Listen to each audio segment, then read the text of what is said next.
Because the moment you don't want to hear it, you don't. Your brain just totally tunes it out. It does not get in the way. It's like the perfect study music. Lo-fi poker to chill to is this game. Lo-fi poker to chill to.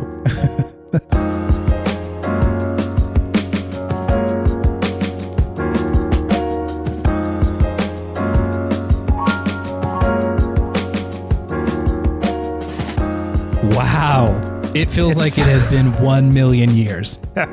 Yes, that noise you hear in the distance is the slow rumble of our engine starting up again.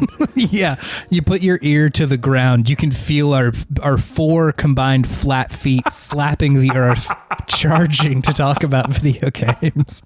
The flattest feet around. Flat feet only. If you're on this podcast, you have to have flat feet or get out. Yeah, this is a problem how fucking flat our feet are. I'm starting to get knee issues because of it. Yeah, I had a lot of back pain in Japan because my feet were so busted. That force has to go somewhere. It doesn't get dispersed through an arch. It just goes straight into my bones for the rest of my body. That's where I store all my bone pain.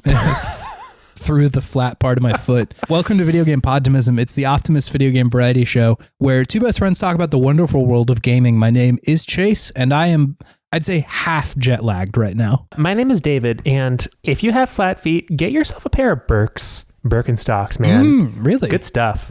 Good stuff. Interesting. Compared to other flip-flops or sandals, ooh. Yeah.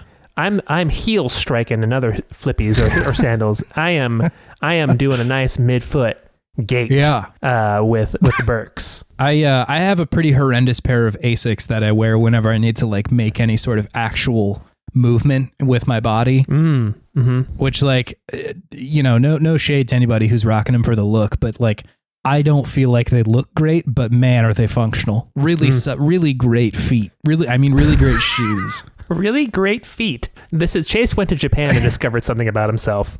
I must have slipped out. Sorry, really great shoes. I feel like I am generally able to string about 2 to 3 sentences together before my brain just sort of momentarily collapses because it feels like my time zone is upside down. Sure. So, hey, maybe we'll get a few more Freudian slips throughout this episode. Let's see it. What time is it in Japan right now? Right now, it's not too wild of a time. I think it's like a normal hour of the day. If we had recorded this at, it's 10 a.m. Easy, no problem. Yeah. If we had recorded this at 8 a.m. my time, I would have not been able to make words happen in order. Just vomiting profusely. Yeah. Sonic is cool, dude. I don't know. Hey, real quick, just introduction for some of the new folks who have hopped on since, I don't know, the last time we did an introduction. We're doing Video Game Podtimism, which is, as the name would suggest, an optimistic video game show where we look for the fun in a game, because it's always in there. Especially the okay ones. That's usually our bread and butter. Your 6 and 7 and sometimes 8 out of 10s. Yeah. It's easy to talk about the 10 out of 10s, but man, it's hard to find the really good nuggets in the 7 out of 10s, but they're in there. They're absolutely in there.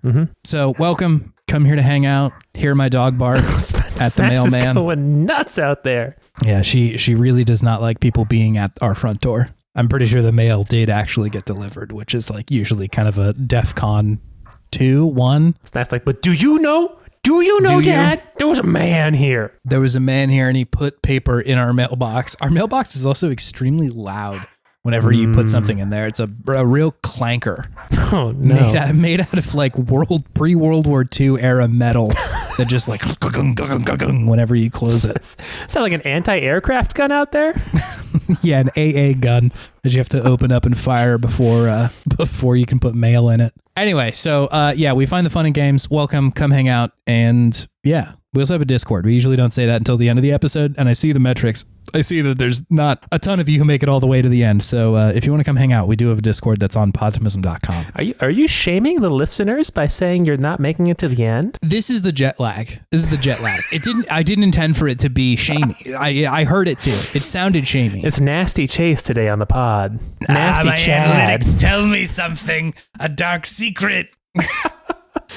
This is going to be a spicy cast. Let's go. Normally, we do a segment called Good Games where we look at one specific kind of older game, but we will not be doing that this time. Just this one episode where skipping it because it's been, as the crow flies, about 2 weeks since you and I have recorded an episode, maybe longer. And I'm sure that we have just a lot of video games to talk about. So we're kicking it old school this week and just talking about the regular games that we've been playing. Yeah. With, I don't know, like a break in the middle or something.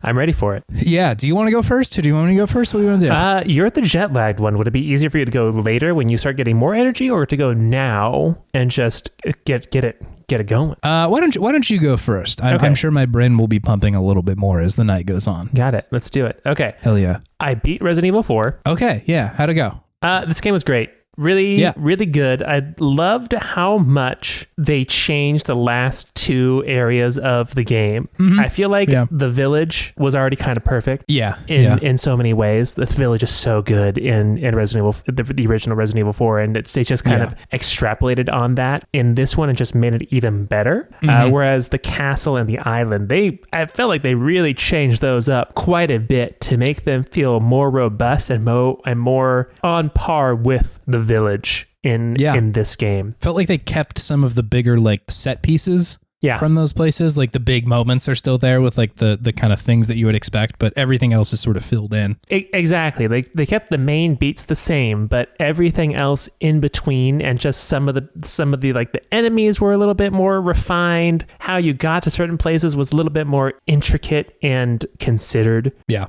And then the boss battles were a lot better. I thought, especially like Ramon and Krauser. And the last boss too, Sadler. I thought they were all, Ramon in particular was very different. Much more engaging, much more feeling like, okay, these are tough enemies. Whereas I think when I played Resident Evil 4, like Ramon was kind of like whatever. He's kind of a shooting gallery the first time. Yeah. And Sadler also, I wasn't super engaged. I think in the whole entire like last portion, like last third of the game in the original Resident Evil. But they were able to keep the essence of those areas, but make them feel more coherent with the beginning of the game and make it feel like a good progression, slowly going more action oriented from more of like the survival horror elements of the village, where you're able to barricade yourself in places to hide from people as they like slowly come in around you, to the castle where it's more large waves of enemies coming at you in confined spaces, and then the island, which kind of combines the two a little bit. You don't get to barricade yourself, but there are larger areas and a lot of enemies, and it really is a kind of test of your skill at the end there in many portions of it. So just really appreciated how they were able to evolve the game but keep its soul and its essence intact at the same time. And especially that fight with Krauser, man, that fight, it's really good. That fight in the first one felt like so strange in the original game, where it's just like, okay, I'm just doing like a knife fight with this guy, kind of cool, but like doesn't feel in keeping with the rest of the game. But in this one, it's like it really evolves it into like this kind of cat and mouse game between the sergeant or whatever he was and the rookie. And also, I think something else I liked about the boss battles in these is that they really use them to characterize the individuals associated with them better. So like Ramon felt much more of like a fleshed out character in this one, instead of just like some weird nobleman, right? Like princely little bastard. Yeah, he still is a princely little bastard, but you get so much more background. So Ramon is a much more fleshed out character because you get like the little tidbits of lore of like his family and their connection to the Sadlers, and like what's going on underneath the castle, and like that whole entire underneath the castle area was new, wasn't it? A lot of it. I don't remember going there in the first one. Yeah, that part was new. Like a lot of those the armors and just that whole entire bit with Ashley where you get to play as her. I love that part. Nice. And I think that, is it very different than the rest of the game? Yes, but I just really liked that they were giving Ashley more agency, whereas in the first game, she's just, it feels like either an afterthought or a handicap. So just making her feel like a real character and giving her something to do beyond just needing Leon to do things was a nice change of pace. I really loved Mike. I totally forgot about Mike from the first game, the helicopter guy. Oh my God, yeah. I also forgot about him until this moment. An absolute afterthought in the first game. But in this one, it's just like, okay, I have my own personal attack helicopter now. This is great. For some reason, the way that he talked with that kind of southernish drawl made me feel like I was in a Cars movie. and that he was like an anthropomorphized helicopter who was like at my size. So I got really attached to Mike in a strange way in this playthrough, because he was also a real homie. And then I also want the other thing I would like to say about this game is that I really loved what they did with Ada's character. I think I talked about it a little bit beforehand, but even just that little bit in the island chapter where you get to play as her again. Once again, you're giving her more of agency, showing like what she's doing. Right. She felt very one-dimensional in the first one as well. Yeah. And like, I think a lot of people did, like, they're almost kind of cartoonish in comparison, but I'm glad that they were able to like still make her fun. And like, I don't need them to remove the archetype of the femme fatale entirely. You know, like, I think that is pretty core to who she is. Like, she's a manipulative person. Yes. And so like, that's important to her, but like, maybe her butt doesn't need to be out, you know? Yeah. to drive that home. And so it is nice that they like gave her a little bit more characterization here that felt like, I understand who Ada is, and like all of that still makes sense within the framework of her character that is true in this one and the last one. Yeah. I think she seems more considered and complex in this one. There is I'll get into this a little bit more in a little bit.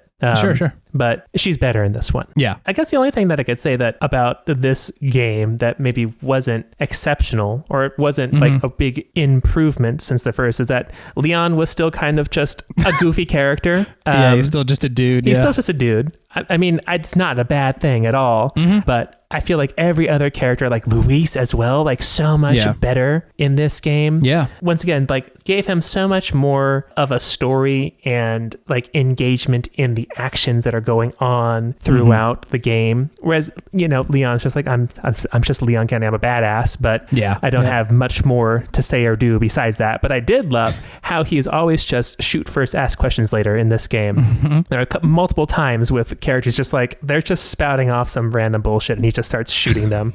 I'm like, I appreciate that. That's kind of what I would do in that situation if I was Leon Kennedy. So it's just great to see a character kind of giving the player what they would want in that situation. Yeah, if there's a hooded man with tentacles coming out of his back, like, you don't need to wait for him to like give you exposition. Like, you should just start blasting. Yeah, just start blasting. This is not a human. This is a demonic plague that you are facing. So just blast away. So yeah, great game. Loved it, start to finish. Yeah. I think this is just the gold standard for remakes nowadays. I would say. Yeah, like a straight down the middle, like, let's just redo this and make it better. I think, it's this one. Yeah, hard to say how much better they could have done it, because they did it really great. And like, the gunplay feels so good. I know, it's very good. The added little mini game with the shooting galleries, also so good. Spent a lot of time in there. They did have that in the first one, but I think it is like pretty built out in this one. I did not engage with that at all. I totally missed that in the first one.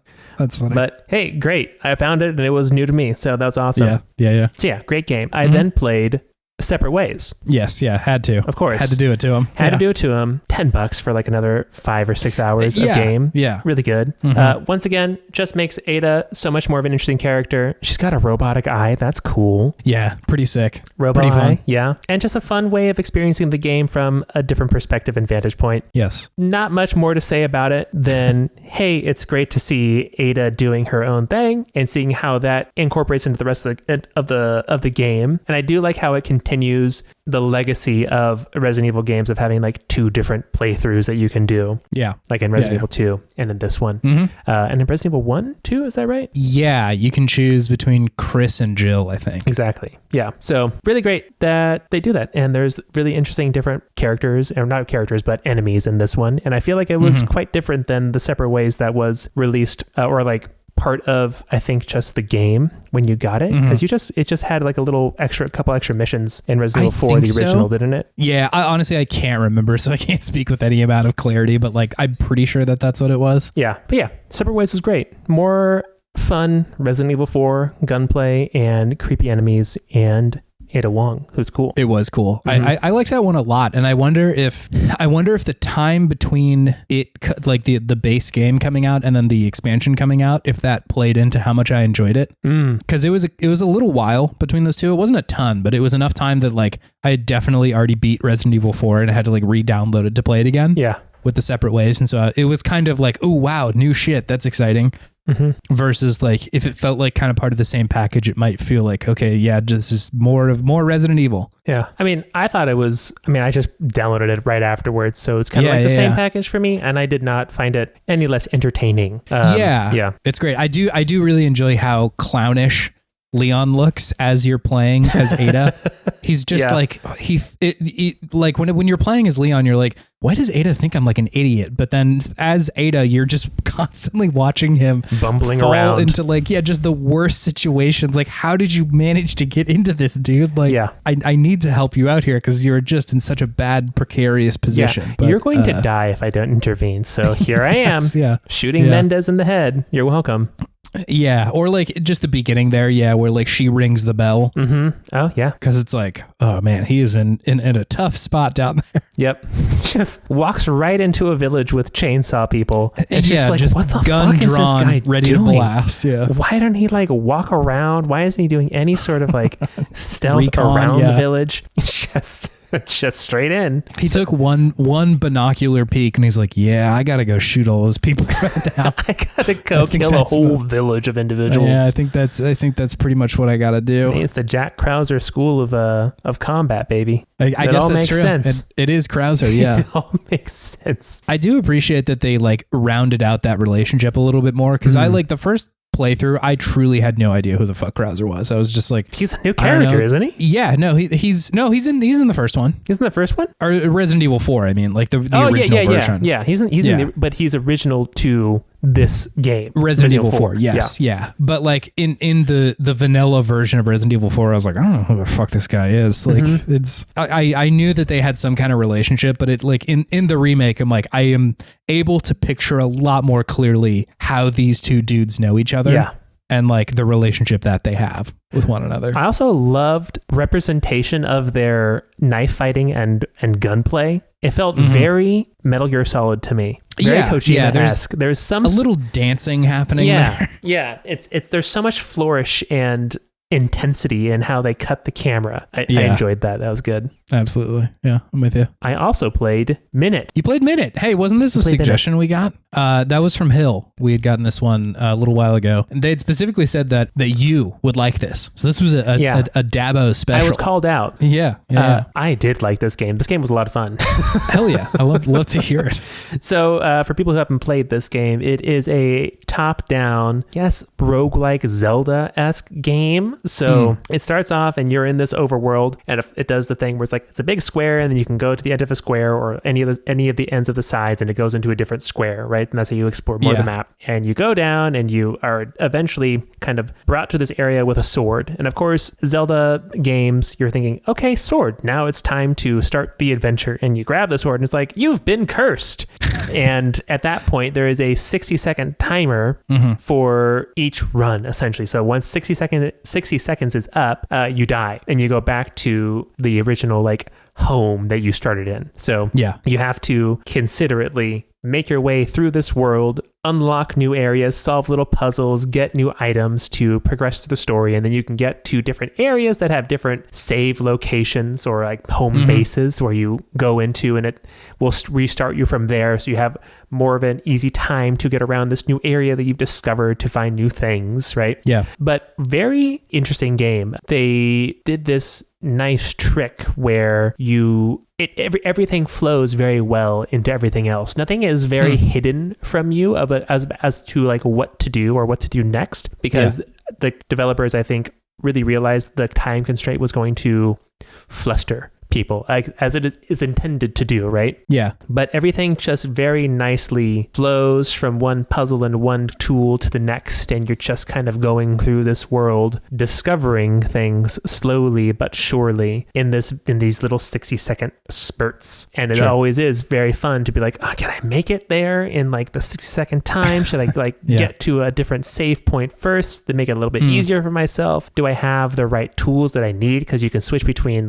some other items in your hand, and you can only hold one thing in your hand at a time. So you have like a sword, or you can have like a watering pot to like grow things if you need to. So it's just a very interesting mixture of like a Zelda and a puzzle game, with more of an emphasis on the puzzle than like fighting. You don't do much fighting at all in this game. Yeah. It's more just trying to kind of unwrap what is going on in this world and to lift the curse of this sword that has been brought upon you. And of course is somewhat anti-capitalist. Had to do it to them. Had to do it to them. The evil factory workers just like, let's make more swords, baby. Let's curse people. And you have to go and destroy this sword machine that this person is just like hundreds of swords each time. It's a real jerk about it too. So yeah, it was a lot of fun. I'm curious to see if there are like differences in other playthroughs, if there's like a true ending or not. I have not gotten that far into it, but it was a nice, like, I don't know, 2 or 3 hour playthrough the first time. Yeah. So you can definitely just sit down and like get through it pretty quick. I think that's just how it's designed to be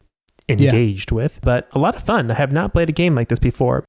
It's like an ultra roguelike, a roguelike, whether or not that's not based on skill, right? The skill is more as opposed to the skill being like, how well can you like do combat like in Hades, or how well can you do math or like strategize like in a Monster Train or something. It's like, how well can you navigate this world and have like spatial reasoning and memorize where you're supposed to go to do things effectively. It's more like a time management skill. Interesting. Yeah. Which is an interesting thing to test in a game that I haven't really experienced before, but it was a lot of fun. It sounds stressful, I guess, from an outside perspective, but you know, I definitely get time anxiety, and I was not too stressed because, you know, if you mess up, it's just a minute and you just go back, and you can have an option to like end the run early and then go back to the beginning. So, you know, if you know, like, I'm not going to make it, I need to like re-strategize, you can just pop out like 20 seconds into that run, go somewhere else, get into a better base of operations, and then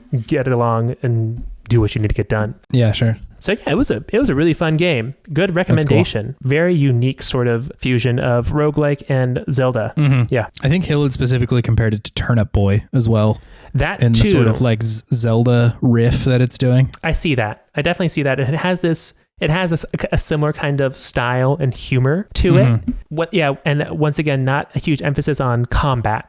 More of an emphasis on finding different items, collecting those items, and then getting to the end of the game, right? So I guess when you're looking at a Zelda game, you're looking at it more of being like a, what's the one that they just did the Tilt Shift remake of? Link's Awakening? Link's Awakening, right? Because especially there's that big ending little puzzle where it's like, you give this person that thing and that person this thing, and you keep on going. Right, yeah. Whereas both those games, Turnip Boy and this one, are, in my mind, kind of extrapolations on that. But I think this one does it particularly well. Minit does it really well. It's just very clear and concise about what you are supposed to do. I never felt lost, which is helpful. Very nice to feel in a game. It's so hard to make a good puzzle game where it's just like you feel right on the razor's edge of, I have what I need to finish the game, but I need to solve this puzzle too. And it's not unfair. It doesn't feel like, should I know something that I don't know, or like anything like that. It's so hard to balance that. Yeah, there was never that moment where I looked up a guide and I was like, well, I would have never fucking figured that out.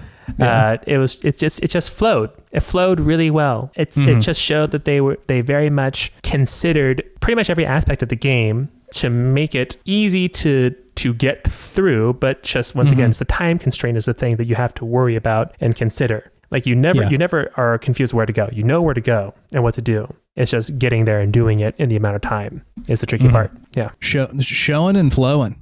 Showing and flowing. So you can flow. That's great. Yeah. It's very good. That's a lot of fun. Yeah. I've also been playing a lot of Dave the Diver. Wow. Welcome to this tiny little indie game, Dave.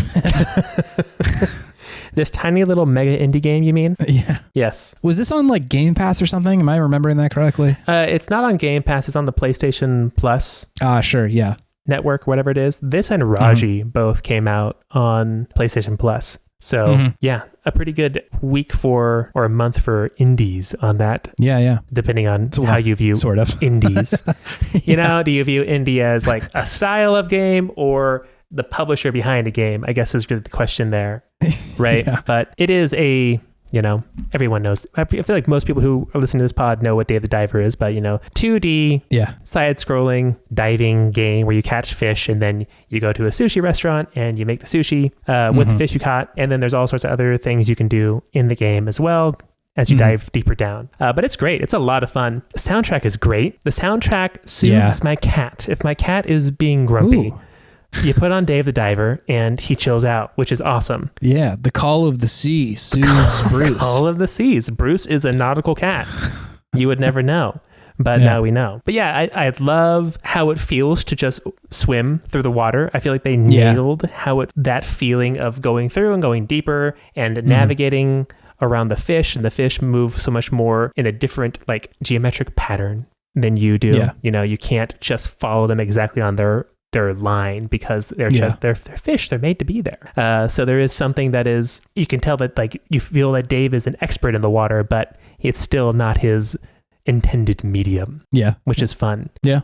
All the different upgrades you can get with the different weapons, how the story progresses and how kind of crazy it gets near the end there. It's really nuts. Gets a little wild. There's just a lot in this game, you know, even if like, if they didn't even have like the sushi restaurant or the fish farming or the farming, and just had the diving and like the story aspect of the game, it would still feel like a pretty fleshed out game. A big game, yeah. But they just keep on adding things and adding things and adding things, and like they're all pretty well thought out and considered. It's just there's a lot to this game. It's like one of the bigger indie, I say that in quotations, games I have played. Certainly, as far as like scale and scope of it, it's like it's a very long game and there's a lot of mechanics in there. There's a long game and they continue to add mechanics. Even like 10 hours into the game, they're giving you new things to do. So it's which just again may speak to its budget that it. I was about to say, it definitely. It's almost like, I don't know, a AA game or a single A game. I guess maybe you could say. Would you say like would you say it goes like indie, single, double, triple? How would you power scale games? This has kind of been a discussion recently with the like triple I initiative, the like indie, a triple I indie, right? Exactly. And like it's I wouldn't call it like a tough conversation, but it's complicated. It feels like, because a lot of the games this was like a showcase that came out recently. It was like a game preview. Yeah. And like some of them were from like Ubisoft and stuff like that. And it's like, it's not really indie, right? Like that's a pretty big publisher that you've got your name behind. And so I think the fear, at least on my part, was like, I hope that we're not missing other games by highlighting these ones instead. And so I don't know, like I think as far as budget though, like Dave had a huge budget. Yeah. Like it was very much, there was a lot of money behind it. And so, I think going forward, that's probably an easier indicator of like whether or not something is quote unquote indie or not. It's just like, how much did people invest in this, right? Because if somebody just like makes a game in their free time and puts it out on Steam, like that's pretty indie, right? Yeah. There's no publishing money behind it. It's just like a video game that somebody made, but something that has like, many multiple millions of dollars put behind it. It's like, that's harder to call indie at that point, even if it resembles that visually or sort of using the aesthetics of that subgenre. I don't know. It's not a clear cut answer for me, but certainly things that are published by Ubisoft, I would not call it an indie game. Yeah, and I think movies had this problem too. And then of course the big players got into it, and then it's like, okay, what is an indie movie? Is it a style? Is it the amount of money that goes behind it?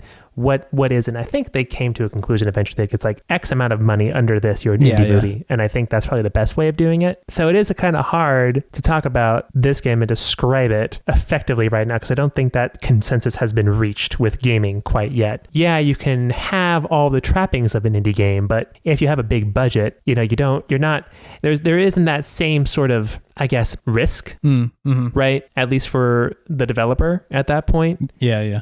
I think maybe what some people are getting at, but I don't know. It's a big question. It's a confusing thing too, because like it's I wouldn't say easier to distinguish indie movies from like big, huge budget indie or like triple A, I guess, movies. Yeah. Blockbusters. Right. Cause like in no world would you see Dune 2 and be like, oh, I bet that was made on a shoestring budget? Like, absolutely not. There's no way that got made. The inverse can be true, right? Where like a lot of money is spent on a movie where like, why is that so expensive? Yeah. But I think it's, or at least like up to this point, I've sort of been able to rely on like, if a game looks like GTA or something like that, or has the scope of Grand Theft Auto, Yeah. that's probably a AAA game. And so it was kind of surprising to see that from Dave, because it was using sort of the aesthetics of like, we're an indie game, look at it. Yeah. But it wasn't that, right? Yeah. And I think the more you dig into it and see just the scope of the game and how much stuff is in there and like all of that, it sometimes is, you can see why it had that much money. But the one thing that is different about video games is sometimes you do have a game where it's like, how on earth did they make this for not having that many people or not being a huge studio, you know? Mm-hmm. That one does happen every now and then. And so it's muddier sometimes to get that picture. But even still, yeah, I think like they probably should have disclosed how much money was being invested into this game. Cause I think it does make the water a little bit muddier of, you know, if you say you're an indie and then you put out this huge game, then people are going to start looking at other indie games and being like, well, why is this one so short? You know, why are these games not look quite as good, or like why isn't there as much scope? And like that's an unfair comparison to make. And you know, sometimes tiny little games that look like shit and are only an hour are really good. Yep. You know, so it complicates the situation. But yeah, I mean, you know, full disclosure here, Dave Diver's fun. It's a good video game. Good game. Like, it is a good game. And I think there is a place for these games, but yeah, it's just not trying to put yourself under the umbrella of indie games to make yourself, I guess, seemingly look better in that regard. Yeah, I think that's the main problem, right? It feels like an aesthetic choice rather than like just like data that they're putting out into the world, you know? Yeah. And I kind of like that trajectory. I enjoy the aesthetic of indie games. Me too. And like, you know, having people have a little bit more money to make games more fleshed out is always, I think, a good thing. But just letting people know, like, hey, this is a big budget game, actually. But yeah, we didn't make this on a shoestring budget, and we had plenty of support doing it. Mm-hmm. Exactly. But great game. Really love it. Fun video game. Fun video game. Like we've been talking about, it's deep. There's a lot of different things you can do. But once again, just like running the sushi restaurant could be a whole indie game on its own. Yes, yeah. And just managing the staff and upgrading them and making the menu and designing the interior. It's all pretty fleshed out and feels good. So it's just one of those games, and I think they do a nice job of making everything kind of feed into each other, right? So it's like, okay, I'll just do like one more dive. Okay, I really want to like serve this dish and upgrade these dishes to get more money, so I'll do that. Like, now I really want to like buy something and upgrade my staff, and then okay, maybe I should just do another dive and just do it all over again. So it really just feeds into itself nicely. So I think they have a great gameplay loop there. It's the Hades thing where it's like you're never bummed out about dying because you're like, oh, I got so much shit that I can go do now. Exactly. Like dying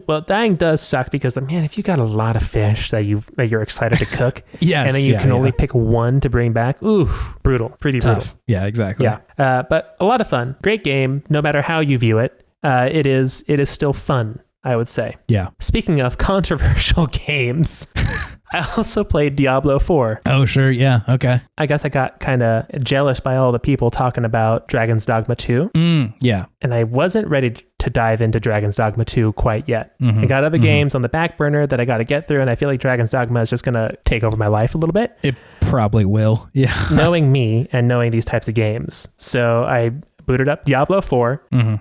Had to sign into my Battle.net account, which always is just a little bit irking to me to have to do that to play a game. Yeah. So I don't know if it's going to rule my life like other games will, but it's fun. You know, it's I've never really played through any of the other Diablo games. I've always been somewhat connected to them. I played 1 and 2 with my dad and my friends. My dad was a big Diablo fan, actually, of the first two games. That makes sense. That tracks for a Wusto. Yeah. And then I had some friends and my cousins too, they all played Diablo a lot, and I would go over and I would watch them play, and I would kind of like jump in and play a little bit. They'd let me create characters, but I just never got into it. I just wasn't a big PC kid back in the day, but I was always interested, and it always seemed like a game that I wanted to like more than I did, if that makes sense. It just totally seemed like it should be my thing, but it just for one reason or not, or for one reason or the other, it just wasn't. So I figured, hey, might as well give this one a spin. It's on Game Pass. I might as well try it. And it has great production value.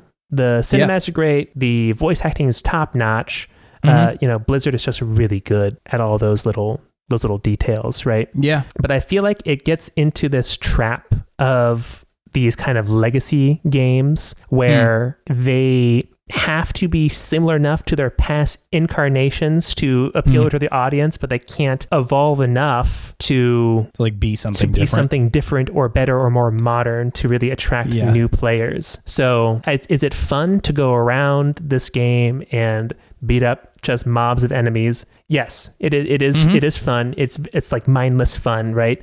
Yeah, I can see how it is much more geared towards being played on a PC, because I think that's just more engaging to click on all these different things on the map, as opposed to just kind of getting up close to them and highlighting it and then pressing A because there's so many different stumps or like loose rocks you can just knock on to get coins. And so that gives you a lot of coins to do those things too, and like items. So you feel like you're missing out if you don't hit like the 5 different things that are on the screen all at any given time. Yes, yeah. So I think that that's something that kind of gets lost in translation between PC and console. But I think just overall, it still definitely feels like a game that is very much in the past in many ways, just with its style of game. And I don't think it's necessarily bad, but it's not something that really jumps out to me as someone who really hasn't played any of the past Diablo games to completion or emphatically or joyfully engaged with them in the past, as something that's like, okay, yeah, this is really something I want to spend my time on engaging with and going through. Yeah, so it's an interesting mixed bag, Diablo 4.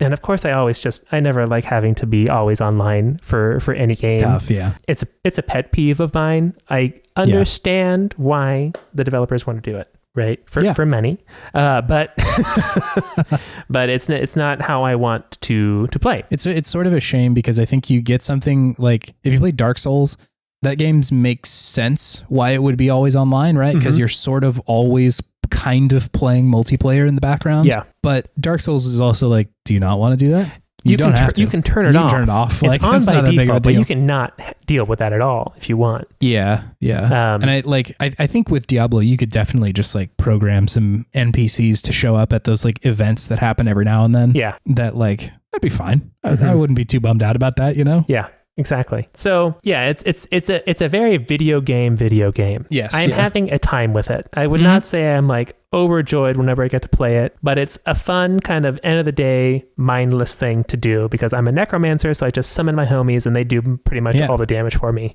It's time for skeletons. Yeah, it's time to be the skeleton party. So yeah, it's interesting, and I enjoy the lore, but once again, it's hard to get to the lore because there's just so much stuff in between. Sure. Which I think is one of those kind of vestiges of how the game was in the past, and wouldn't feel like Diablo unless you had like all this stuff in between the bigger beats. And I'm sure there would be a bunch of people that would be bummed out too if it was less actiony and it was more heavy on the lore, you know? Exactly, right? And I think because there's such a large audience. Yeah, I think that like if you played the first 3 Diablos, like this is probably your thing. This is probably your bag, right? And that's great. But I've been having more of a mixed time with it personally. Totally. Yeah. It reminds me a lot of the conversations that we had last year about Starfield, and in the way where I was like, I'm enjoying this, and I think there's a lot of good stuff here. But in the same way, it's accurate what you're saying about like parts of this feel like it is still in 2006. Yeah. Not that there's like a desire to not innovate, but just there's a lot of things holding this game in place, and like they don't really want to shake it too hard, because then it might break. Yeah, because then it might break, or like it's not the game that people would want. You know, because I think of Bethesda, I think of Rockstar in particular when I think of those type of, like I said, legacy games or like game systems that they have built up over the years. Like, would it feel like a Bethesda or a Rockstar game if it played differently, you know? Yeah. Like if we fired up GTA 6 and it doesn't mostly play like GTA 5, I would be totally shocked. Yeah. Cause like, it has to, you know, like so many people are like expecting it to do so. And so it's hard to like break out of that. Like if you think about the difference between Skyward Sword and Breath of the Wild, like you would never get that huge of a swing on any of those big games, which it's partially why the Breath of the Wild is so shocking. Yeah. It's like, this is a different thing entirely. but it's harder to expect or at least like experience those swings with, you know, long legacy games like Diablo, or I guess Starfield is something new, but it's still very Bethesda-y, you know? Now my question is this purely Western game developer issue? It's like a shareholder thing at this point. Maybe. Because like Nintendo doesn't have this problem with Mario games. Like Mario feels evolved and interesting each time you play him. Same with Zelda. They really try to keep things fresh and new. But these bigger games, like what is it, Take-Two is Rockstar's parent company, and now Microsoft is Bethesda's, and of course Activision Blizzard. If they do too much to change it, do you think that they're thinking too much about the stock prices at this point? I mean, the answer to that question is definitely all the time. Yeah, they're thinking too much about the stock prices, but yeah, I don't know if it's like an American version of capitalism is the problem. I mean, it probably is, but like, you know, Japan's a capitalist country too, so it's not like they're spared from that problem. But I do think there is more of a willingness to try other shit, because you see the same thing with like FromSoft and stuff like that. They rarely make sequels. Capcom, I mean, but Capcom was pretty shitty for a while there, so like, you know, I think that's more of a leadership question, or at least like, you know, the developers are they've hired the correct developers and designers to make it. But I don't know. I don't know what the answer is there. I guess it's a lot of these companies that have been around for a while too. Yeah. You know? Like I said, like the legacy companies. Because it's not, you know, it's not every Western dev. There's plenty of really good shit. Yeah.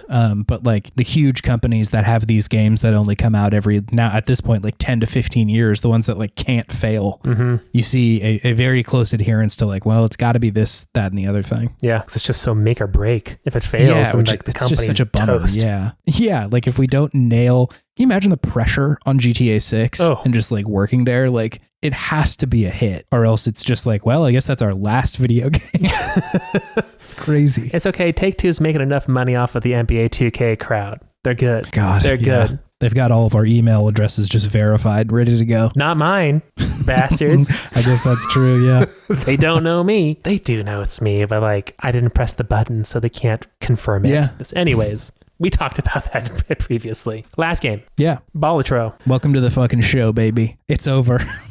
It's over for us. It really is. Man, this is one of the more addicting games I've played in quite some time. Yeah, it really gets in there, huh? It was a 1 hour free trial on PlayStation Network. And I was like, gotta give it a touch. Yeah, you gotta Everyone's saying it's good. And it was like 5 minutes in, I'm like, I need more of this. Yeah, it's just like, just throwing cash at the screen. Like, please, I can't let this die. Yeah, I'm like, $15, that's a reasonable price. I mean, reasonable price for anything nowadays, honestly, $15. But I bought it on the Switch because I need to be able to take this game with me wherever I go, of course. It's exceptional in any sort of mobile form. Yes, it is fun math. It is math that makes my brain feel good. It is like a math massage for my brain, because it is easy enough to comprehend, but makes you feel very smart when you do something good. Right?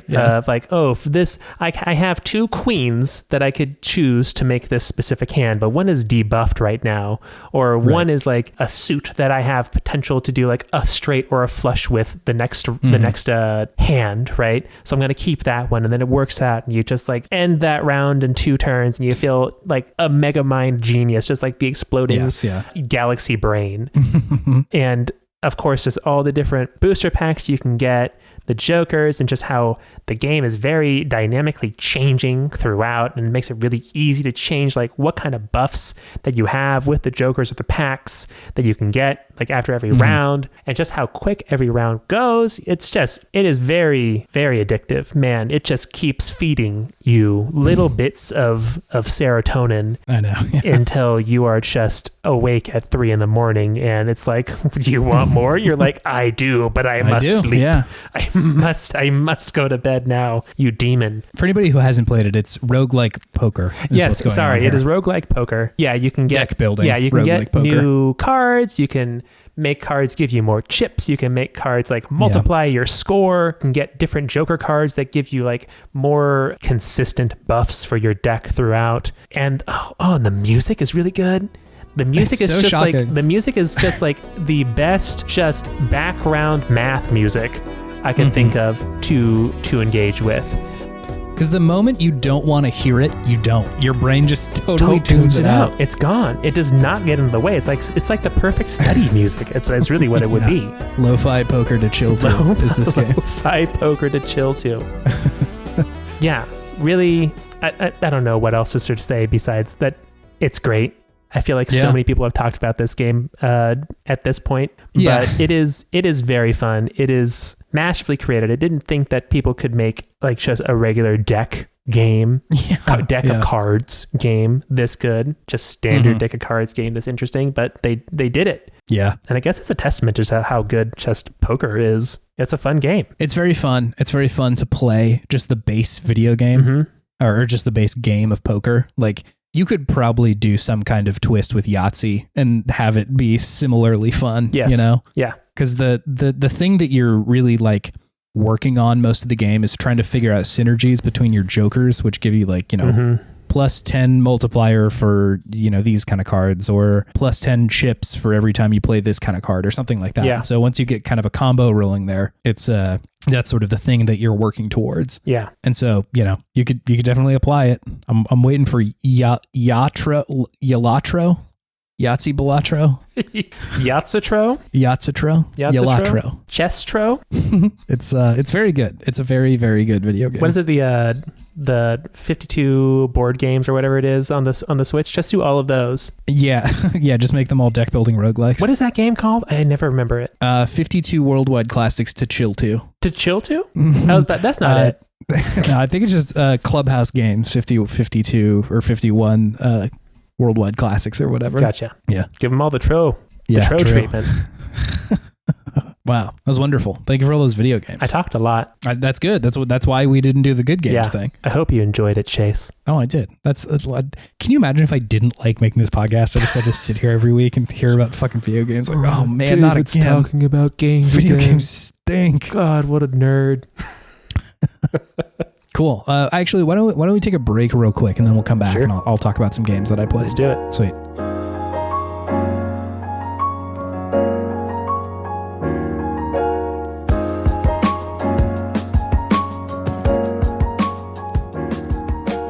So, shocker, I had much less time to play handheld and console video games than I expected. Yeah, it's the way it goes usually. Yeah, I had all this shit planned out and I was like, I'm definitely going to have some downtime while I'm in Japan. I definitely had some, but not nearly as much as I thought I was going to. Yeah. I had all these things downloaded and ready to go for the plane. I'm one of those just absolute freaks who just puts on the flight tracker and watches that as my in-flight entertainment. You just watch the flight tracker the whole time? That's not like the only thing I'm doing, but that's usually what I'm kind of like vibing on, you know? Just checking out where we are. I get it. I do the same thing.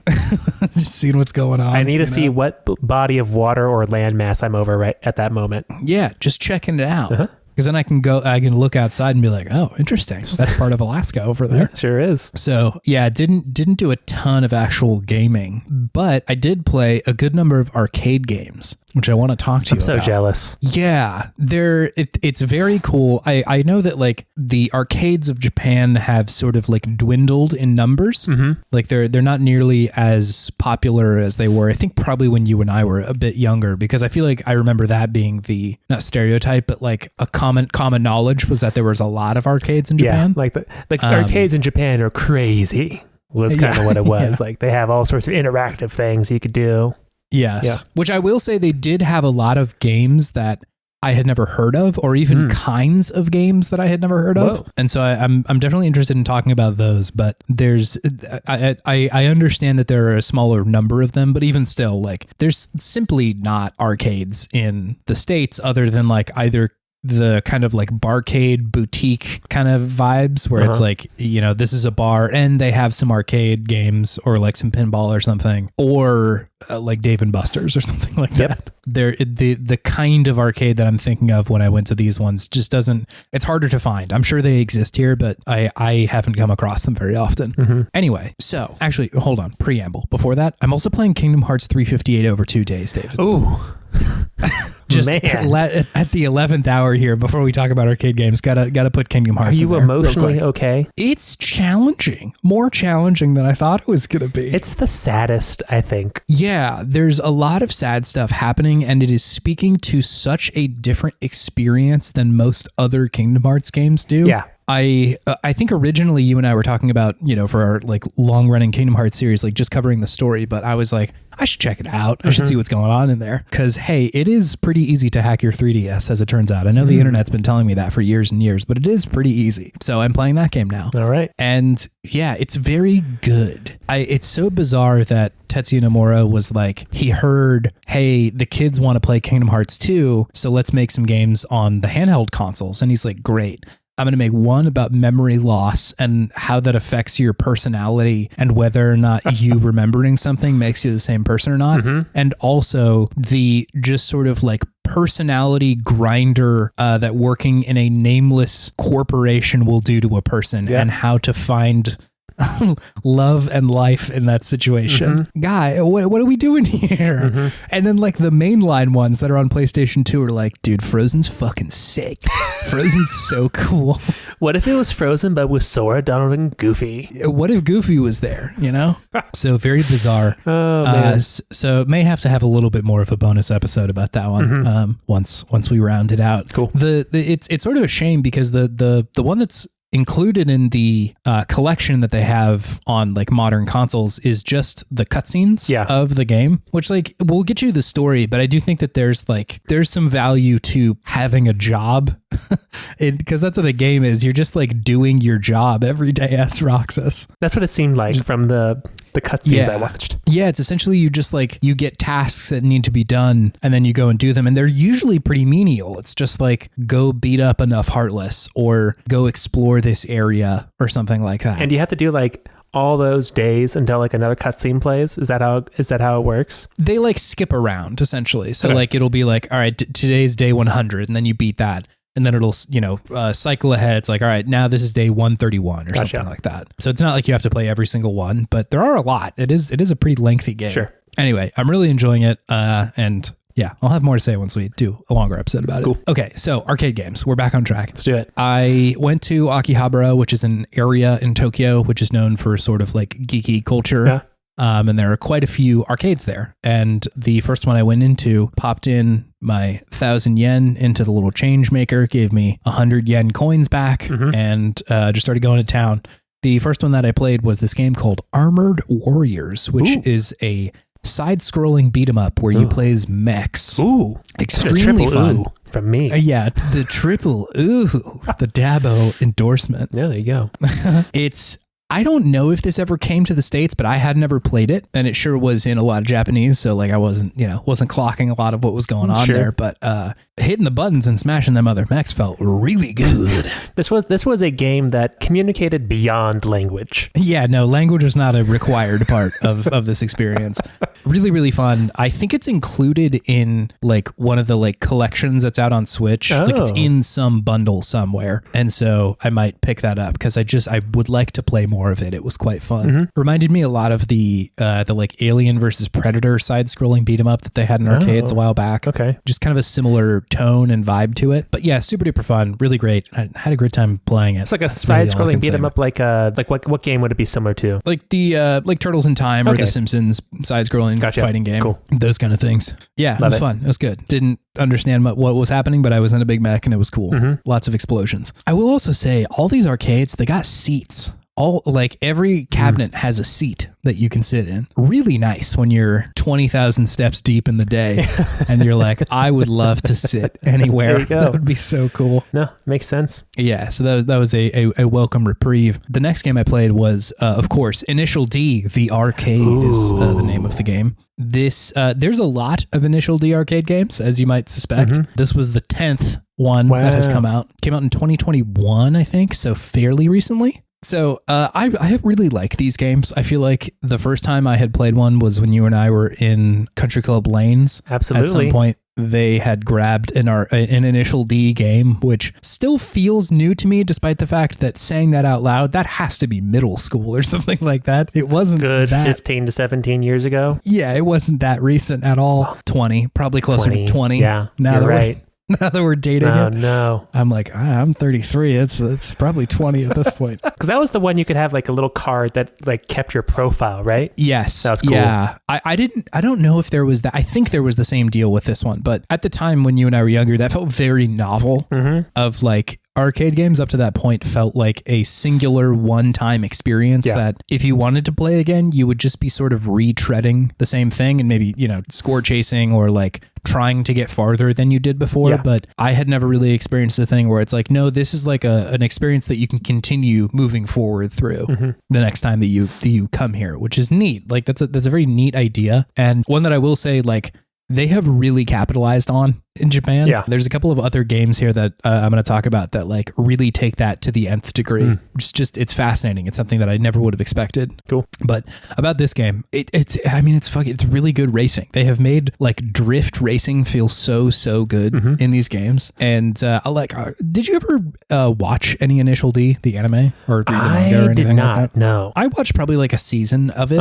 The pacing felt very of its era. Sure. Where like there's like 40 episodes to a season or something outrageous. Dang. Like, okay, holy hell, this is really, really long. Because I think, as much as like shonen anime is still pretty long, like it's become more concise, I did end up watching a lot of Frieren and like very considered the amount of stuff that they're putting in there. It's like only bangers, the story beats that they're including. Yep. Whereas like there's just a lot of shit in the Initial D anime. So like I'm not in this game for the the lore or the backstory or anything. And not to mention, like, this is very Dragon Ball Z-ish. Like, it just starts you from the same point every time you play one of these games. Like, you're always doing the first, essentially, canonical race, right? Yeah, like, it's the same stuff every time. So it's not like, what's going to happen this time? No, it's the same thing. Stuff, so yeah.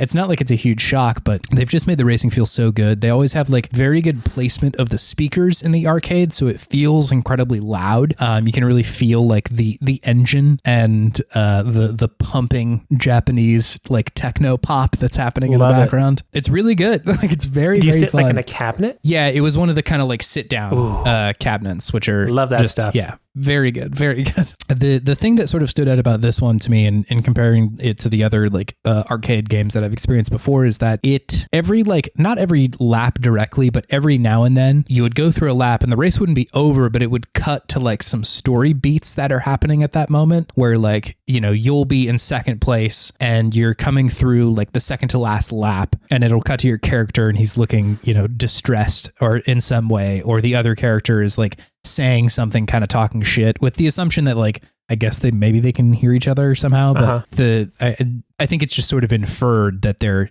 shit talking or like they're doing the kind of anime thing where a character will just talk to themselves and be like, I'm so far ahead, they're never going to catch me, like that kind of thing. Yeah, which was honestly really cool. I think that racing games, and I think it's just the nature of the genre, that like they err on the side of arcade or on simulation, at least in the last 15 years or so. Sure. And like there isn't a lot of story stuff happening there.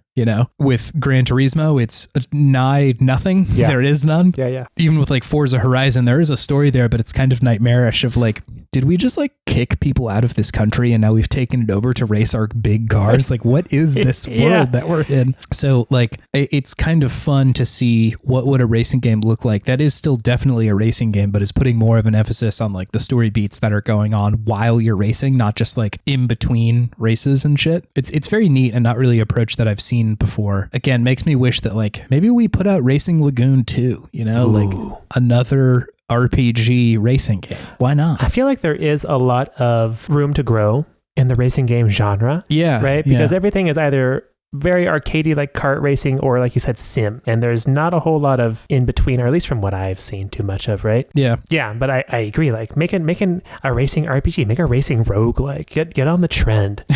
Yeah, there's definitely different things you could do that'd be interesting. I know that there's a game coming out, I don't know if it's this year or not, but I saw it pop up on Steam a little while ago, this game called Resistor. It's TOR at the end there, so I said it like a weirdo. Resistor. Which is self-described as a narrative drive driven RPG with like racing. And so like, cool. I'm hoping that is the answer that I'm looking for here. Cause it does seem like it, but I don't know. I wonder if that one will err more on the side of RPG rather than racing, but we'll see. I think like you said, there's a lot of room to grow. There's a lot of like opportunity out there for like a very different kind of game. But I also assume that there's probably some realists among the people making games that are like, who is this for? Yeah. And like, hopefully you get, the one weirdo who's like, I don't care. I'm making it. I have a vision. I'm going to build the thing that I want to see rather than like, will this sell? But even still, I understand that that's probably a pretty specific group of people that you're targeting. This is like true. Racing sickos and also people who like want dramatic beats in between laps and shit like that. Yeah. We need to put a dating simulator into there too as well. It's the cars that are dating. Yeah. Hey man, I'm into that. Well, Boyfriend Dungeon worked, right? You could do this. Cars worked, Yeah, just get Disney in on this and just turn into Cars dating simulator. Is that really what we're positing right now? I think so, David. I think that's the road we're walking down. A dark path, truly. I also played The House of the Dead, Scarlet Dawn. Ooh, whoa, okay. Yeah, I also had never heard of this. Yeah. I think this one has hit the States in very specific Dave and Buster's locations. Scarlet Daves. A lot of Dawn of the Daves. House of the Daves. I have a lot of the like Wikipediaing that I've done. It seems to be that Dave and Buster's is the one place that like weird sort of niche arcade games will show up at. Yeah. Because they're not really appearing in a lot of other places, but this was one of them that I was like, hey, never played that before. The last House of the Dead game that I feel like I remember playing was also around the same era of us going to Country Club Lanes, because I think it was like 3 or 4 maybe. I don't remember exactly, but I remember the formula feeling a little tired at that point. They had like, I think put like either shotguns or like Uzis or something on the like cabinet. Oh, yeah. And I was like, I don't know if this feels enough, like different enough for it to be like really super fun. Was that the one that had like, it was a shotgun and then there was like a grenade pump that you would do? Like if you pumped it, it would do a grenade? I don't know. Something like that. Yeah. I don't know. I think it was a shotgun, because I do remember the sort of like cocking action there being a big deal. Yeah. But I sat down for this one because I was like, I never heard of this House of the Dead, but I got to check it out. Because like 1 and 2, I like really, really liked. I thought they were very fun and like just so cheesy and over the top. And this one definitely delivers on the cheesy and over the top part of the game. And it feels intentional at this point. It was like mostly in English. And so you're getting the like English voice cast doing a lot of this. And it sounds otherworldly in the way that like 1 and 2 do, where it's like, that is not what humans sound like when they speak. Sure. Why is this game doing this? But totally over the top, totally ridiculous. The 2 player characters that you're able to either play as are not responding to this like horrific situation in any sort of real capacity in any way. They're just sort of like quipping and making one-liners and walking through a zombie apocalypse. But I will say, so this one they give you like sort of some kind of semi-automatic gun that you can shoot. Yeah. It's really, really fun. I think that the first few, they have those pistols for you. And so it's a lot more about your like accuracy and shooting well. This one is sort of just giving you a great volume of zombies that you need to shoot. And it like sort of rewards headshots and stuff like that. And so it's like, it shifts the game in a way that I think is actually kind of novel and fun, because there will be like, 20 dudes swarming you at some point and you have to shoot all of them. And it doesn't just feel like a manic fight. It feels like it's still a House of the Dead game, but just kind of altered in a way that I think is actually pretty cool. They, and to the point about like them being intentional about the cheesy voice acting, like they have brought back a few of the like bosses from the first few games, and like some of the not the places, but just the ideas in those games of like who the bad guy is and what they're trying to do. And so it does feel like they're trying to like Resident Evilify their video game series here, because they're like, maybe we went too far astray of what made this game really cool. And let's try and sort of like try something else, see what works in this series still. I will say, I didn't realize this upon starting it, but they have these like vibrations that happen behind you it's one of those cabinets where you like sit in it, and it like scared the shit out of me because it made such a loud, jarring noise. It's not just like a boom, like it doesn't like shake the thing. It sounded like somebody hit the back of the cabinet with like a baseball bat. My it was God. like, just like super duper loud. It's great. And they play it when like a helicopter crashed the first time. And so I was like, oh my God, like I had no idea what was going to happen. It was pretty frightening, but come to find out, like the cabinet itself is doing a little bit more. It's got like air cannons towards the top of the like inside of it. And so like, if there's a big explosion, it will throw some air on you, so it feels like you're there. It's very cool. Yeah, I didn't hate that at all. It's the Arctic Thunder approach of putting a little fan on it, so it feels like you're in the Arctic. Very good. Like it is made me feel like I was really fighting zombies. I don't know. It was cool. I had a great time. Also, a game that had a great return on your quarter or your 100 yen, because it lets you play for a while and like wasn't like. Sometimes House of the Dead, it's like, how am I ever supposed to like not get hit by that? Yeah. But for the most part, they were, you know, pretty judicious with not slamming me with a bunch of like quarter eating hits. So yeah, really fun. I had a great time with that one. Great. I hope it makes it out of Dave and Buster's hell and into another arcade. Where else is there to go in the US? Yeah, I don't know. I think Dave and Buster's is the top spot you could aspire to be. Icebox Arcade. Well, didn't Sony used to have the Metreon in San Francisco? Isn't that where X-Play used to be hosted?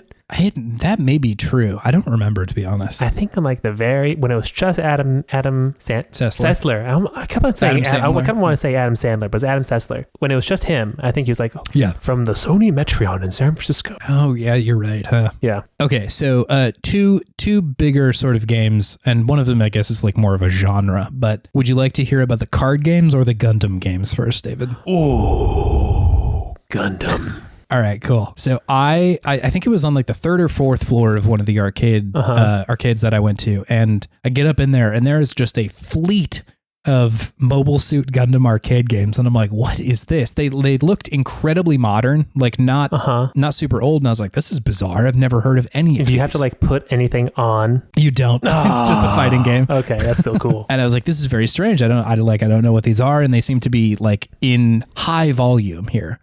Which usually to me says like, these are popular. There's a reason why we carry these, right? Yeah. Because the ones that are not popular, they have maybe one, and it's on, you know, a floor that nobody goes to. But the dark corner. Yeah. That's where the Tetris game that I played was. Versus, you know, there's a lot of them. They have a lot of different versions of these games too. Yeah. The one that I played was Mobile Suit Gundam Extreme versus 2 Overboost. That's quite a name. A real mouthful, yeah. Wow. Very, very Kingdom Hearts coded in the naming there. Yeah. So this is like a part of a much longer running series. I think the base version is just called Mobile Suit Gundam Extreme, I think. Again, like there may be some Japanese listeners who are like, you have no idea what you're talking about.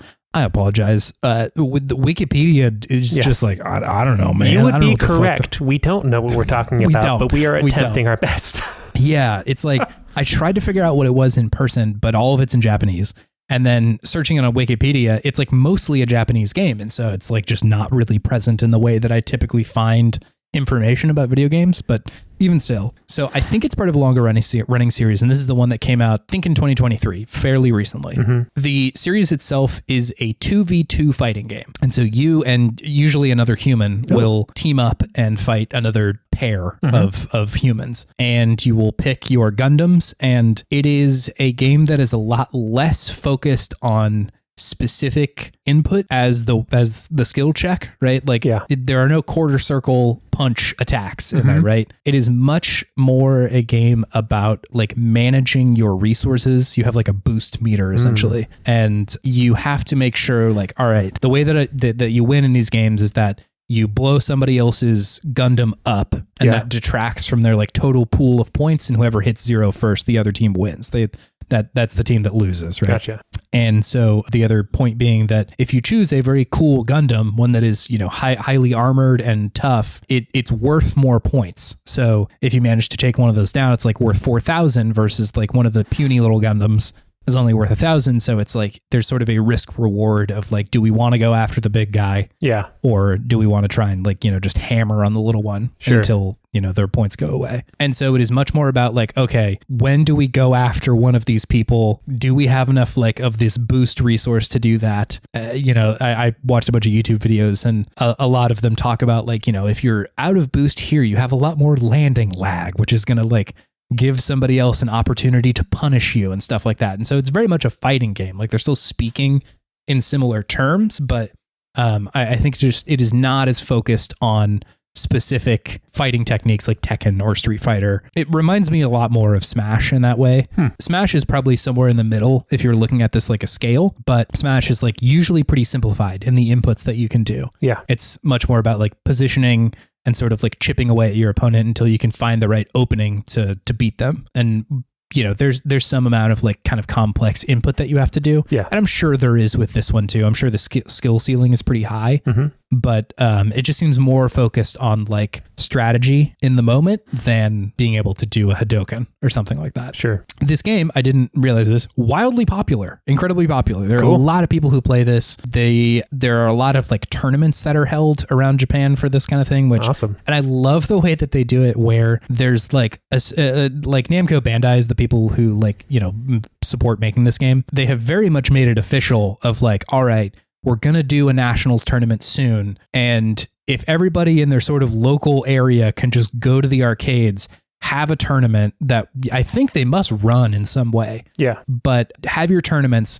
And then if you win, you know, or, you know, maybe you're in the top 3, you essentially get like a buy-in for their tournament. Cool. And so it's all these people who have like already earned their place coming into these tournaments to fight each other, which is just rad. like so sick, right? Like I feel like you pretty rarely see that with the fighting games that are really hot in America. You have stuff like Evo, but you know, if you're looking at like Smash, like Nintendo is almost like angry that Smash tournaments exist. Yeah. They're like, that kind of sucks. We don't like that very much. It's a party really game. Don't. It's a party game. Relax. Don't do this. Yeah. So it's very bizarre to see them like Namco Bandai just fully lean in and be like, no, this is sick. Like we want to make this the real deal. That's great. And so, yeah, it's very fun and very cool. I love the scale of it. And there's this and another kind of game I was really surprised to see because it's just not something that we really have here. I'd never heard of this game. I haven't really played a game like it either. A 2v2 arena fighting game is like Power Stone, maybe? Like what other games are there? Yeah. Smash Online. Yeah, and even then it's 2D, right? Like it's very bizarre that this kind of thing just doesn't really exist here. So it's really cool. I was like very interested in this kind of video game. Gotcha. So is it like a top-down view of the arena? Or are you like behind the mech for your camera? Yeah, it's kind of like third person. It reminds me of like Budokai Tenkaichi almost in sort of the perspective that you're fighting from. It's third person. You're kind of just floating behind your Gundam and like watching what happens. Gotcha. Really, really cool. Really interested in this. I sat down to play this. I had no idea what I was doing because like I think there's only like 4 buttons and I'm like kind of trying to figure it out. Lo and behold, I get a notification on the screen that like, hey, somebody's here to fight you. I'm like, oh no, dude. And there's a person who just sat down on the other side of the cabinet. So I like kind of peek around like, yeah, sure enough, that's a real guy, huh? It's like, oh God, he's here. I proceed to get my ass absolutely kicked by this person. I didn't get a single hit in, absolutely nothing. Like I was just totally, the floor got wiped with me. It was not good. Oh man. Did you play with somebody or you were just 1v1? I was on my own. Yeah, it was like 1v1ing this person. So yeah, had a laugh, gave him a couple of nods of like, yep, you did it. You sure did kick my ass.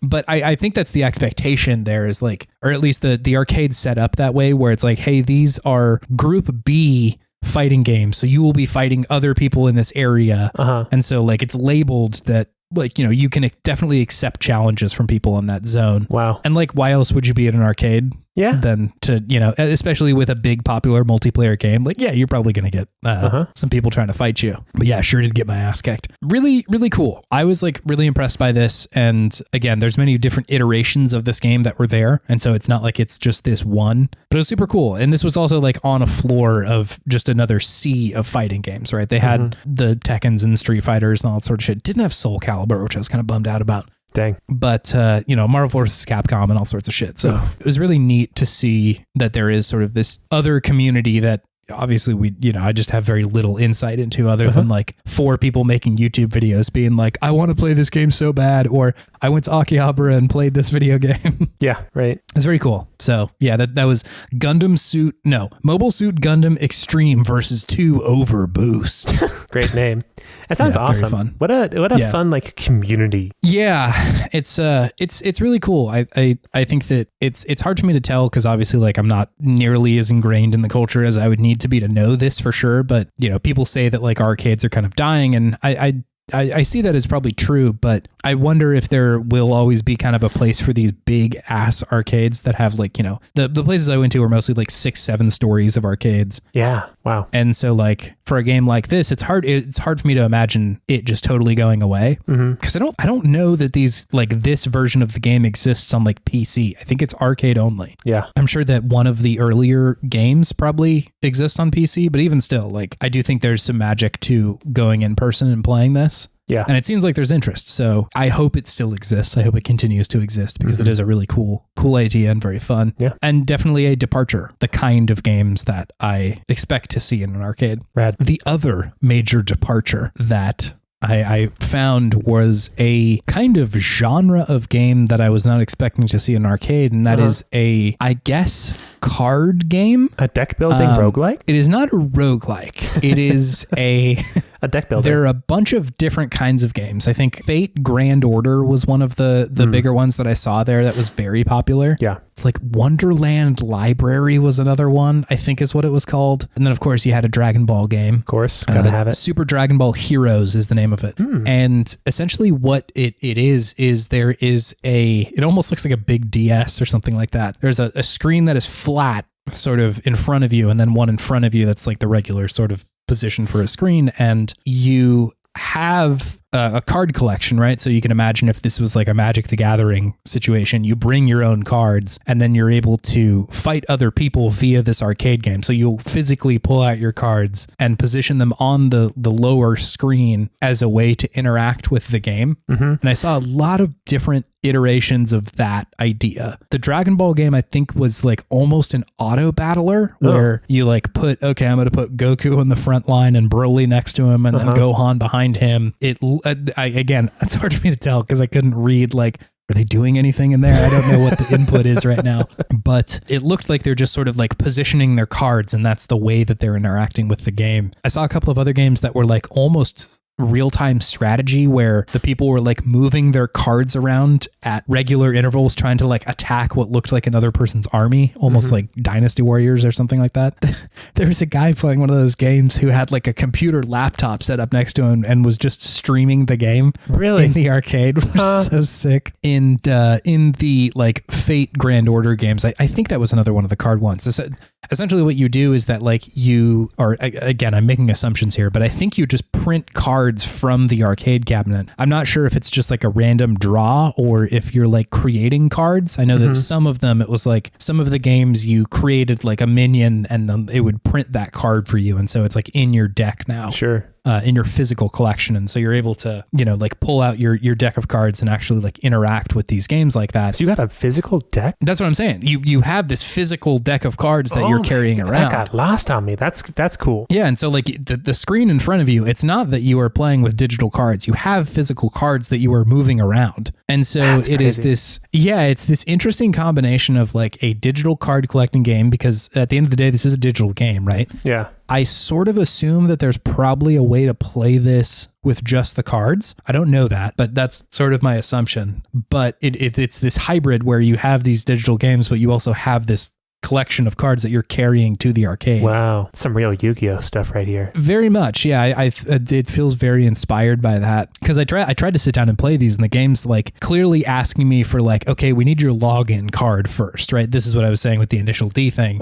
It wants you to like check in and be like, who's this person that's playing? What is your deck? And like, I'm assuming that there is some kind of persistent reason that you would need to log in either for your records or, maybe it's similar to the Soul Calibur 2 or 3 thing where, you're constantly kind of fighting against other AI and shit like that. But yeah, it tracks your progress in some way. And then, you physically pull out your cards and put them on the screen and it registers like hey, this guy has a Goku or a Broly or something, Rad. or any number of things. There's a lot of different kinds of these games. It is just fascinating. There are so many varying degrees of interaction too. Like it's not just, I'm going to put them on there and forget it. There was a lot of them where it's like you're shifting things around constantly. People are moving their hands around a lot. Whoa. And again, I can't interpret it. I don't know what the fuck is going on, but like magic. It looked Black magic. Yeah, it looked like it was responding, you know, like it's not like this was just for fluff, but so interesting. I was so interested in like, I would love for this to be a thing that we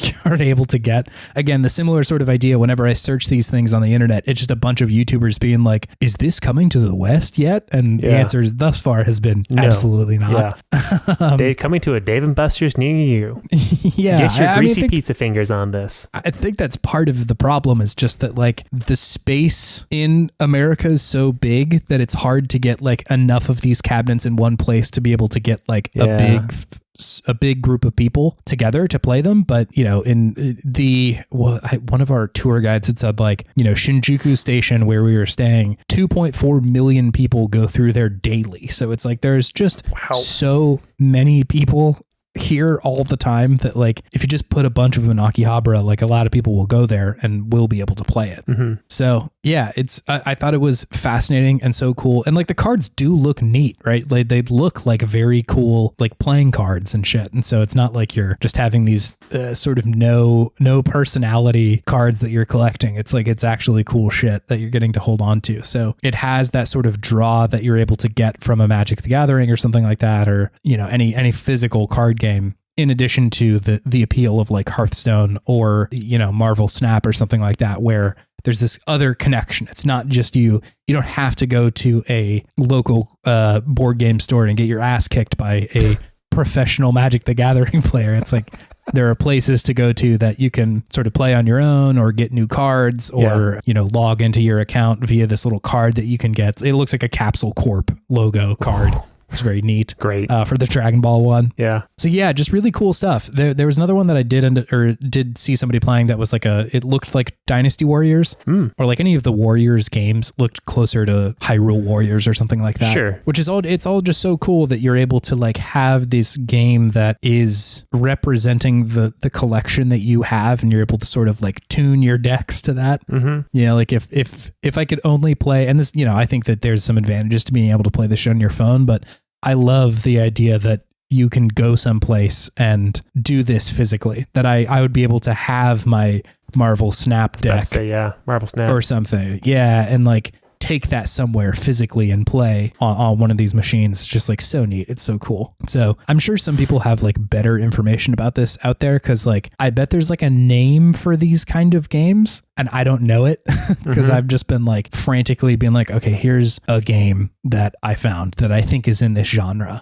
And then there will be like, you know, 2 Wikipedia articles that's just like fandom.dragonballzheroes.com. And it's like, you know, no information. I have no context about what these things are. Yeah. But yeah, super cool stuff. I had a really good time checking this stuff out. I really hope something like that is able to come to the States, because I do think it's really neat. Of course, it, you know, comes with the drawbacks of you are doing sort of a gotcha game, right? Like I'm pretty sure you are just like in some of these games hitting like, I would like a new card, and then paying for that and then seeing what you get or whatever. A lot of them had like a display up above the screen of like cards in a row that were like, I think what you can get out of this machine. Sure. So, you know, there's drawbacks to that, but I do think it's a really cool idea, and would for sure build, you know, more of a community around this stuff if you were physically going to the place to play this kind of stuff. Video games, man, they're really cool. That sounds pretty awesome. Yeah. Just that whole experience there. I was really impressed. I had a great time wandering around and playing video games and seeing shit that I haven't seen before. Brave of you to play a card game in a different language. Oh, hey, I didn't. I just watched. I couldn't start. You didn't do it. No, I you couldn't get your start login. the video game. Like, I would put quarters in, and there's like a bunch of menus that would pop up. I'm assuming asking me like, do you want to log in, or do you want to like get a new card? And I was just like poking and prodding, and it's like, no. I thought you managed to find a way through somehow, but that makes sense. Absolutely not. Yeah, that makes sense. No, I was just kind of waiting until someone would play and then just lurk and look at what they were doing. Because these are also pretty popular. Again, I think the Fate Grand Order ones were like really, really popular. I kept seeing a lot of people jump on those. So it's, you know, something that is well played. So it's not like I really had to like wait in the back corner for somebody to show up. Yeah. It's neat. It's cool. I wish I had more information about it. Anyway, other than that, the rest of the games were, you know, similar. Played a bunch of pinball, played Tetris, played the arcade version of Mario. Arcade version of Mario? Is it just the same thing as Mario? It's just Mario. Button, yeah, it's just an arcade. Yeah, exactly. It was cool. I had a great time. I am sure that I'm adding to a chorus of, hey, a Western person who grew up on anime and video games went to Japan and had a good time. Like, shocker. But I sure did. It was very cool. You had a good ramen. Had great ramen. Went to a lot of really cool bars that I had a good time at. Listen, I will take those video games never coming to the United States if we can just get whiskey jazz bars with 8 seats in them. I need those so bad. They're so nice. They're so quiet. Like some of the bars that I went to, like that are whiskey jazz bars, I was like, this is maybe one of the coolest places I've ever been to. They're just like so neat and cool and quiet. Nobody's screaming in these bars. You're just there to have a drink and hang. I think that's the immediate, it's never going to happen in the US thing. People behaving in public. Yes, I am okay with it being louder, but I think the size of it is something that I really enjoy. An intimate experience. Yeah, like I'm just here. I can see the record that's playing because it's right next to me. And at the farthest point in the other side of the bar, I can still see it. Yeah. And they have like, 10 bottles of whiskey or something. Not very much. It's a tiny little place. Really good stuff. Really great stuff there. Oh yeah. I think that's all I've been playing. I tried playing Persona. That was fun. Just kind of, getting in there, hanging out. Yeah. Vibing. Tell me about the anime you watched, Chase. Yeah, I watched a lot of Frieren. It's good. That was exceptional. I haven't finished it, but like, God, yeah, just astoundingly good. I think my like broken shonen brain was expecting a different thing, and I was so happy with what it ended up being. Yeah. Especially this is like very early, so don't beat yourself up if this is like new information. But one of the episodes, Frieren goes to like an old, God, what was it? There was some kind of like demon that her and her party had sealed like a long time ago. Oh, and yeah. It was like sealed in stone. And she's like, I have to go, the spell is going to break soon. So I need to go seal it again. And I was like, okay, here's the whole arc that we're going to do for the next 10 episodes. Yeah. And it was so not that. The like quote unquote fight lasted about 15 to 30 seconds. Yep. And it was so much more about like the town and her relationship with Fern and shit like that. And like learning and the experience of it. Like, I was like, this fucking shit rocks. This is so good. It's really good. It's really, really good. Watched a bunch of Delicious in Dungeon too. Very fun. A lot more lighthearted, I will say, than Frieren. Frieren does sometimes err on the side of like, this is life shit, dog. Yeah. You're going to feel some things. This is life shit, dog. Yeah, you're going to feel it. And that was mostly it. Honestly, like once I locked into Frieren, I was like, oh, this is what I'm watching while I'm here. Hard to get off that one. Yeah, no, it's like, I don't got time for nothing else. This is what I want to watch. It's also just like beautiful.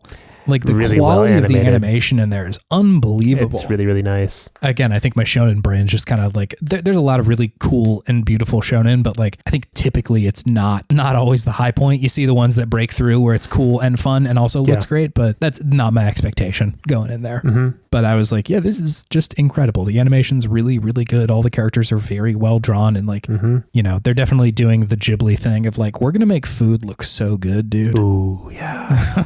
Yeah. It's very fun. Yeah, absolutely. Anyway, very good anime. Very fun. Shouts out to Kazu, who took us on our drinking tour. That dude rocked. Kazu, totally cool. He sang karaoke. We like Did you sing karaoke? You have a history with karaoke. I don't. I simply don't do it. But we got like the drinking tour had ended, and like some of the people in our group were like, "Hey, do you know where to go to karaoke?" And he's like, "Huh." And then he's like, okay, the tour has ended. My business face is off. And then he's like, let's go this way. And then takes us to like a karaoke place. Cool. And yeah, it was one of the like kind of private karaoke rooms where it is quote unquote all you can drink. But I think you're not supposed to like just totally get absolutely slammered. Once again, could not be the thing in America. Can you imagine if we had access to all you can drink? Well, won't get my money's worth. Just constantly slamming the call attendant button. Like, I need 10 beers. Like, but yeah, sung karaoke, sung a beautiful song. and it touched my heart. He did or you did? He did. We had it for an hour and the hour went by very quickly and I was pulling up like, what am I going to do? Because this seems like the moment, like it's a private karaoke room. Everybody's done a song. It seems pretty chill. The Dutch people did one and they really rocked it. They did Spice Girls and I was like, that's pretty good. That's pretty fun. I was like, now's the moment. And they're like, oh, it's been an hour. I'm like, all right. Another day. What were you going to do? I wasn't sure. I was poking around, I was feeling it out. Was it going to be Creed? No, I think the irony might have been lost on that crowd, I think they might have just been like, Creed guy, huh?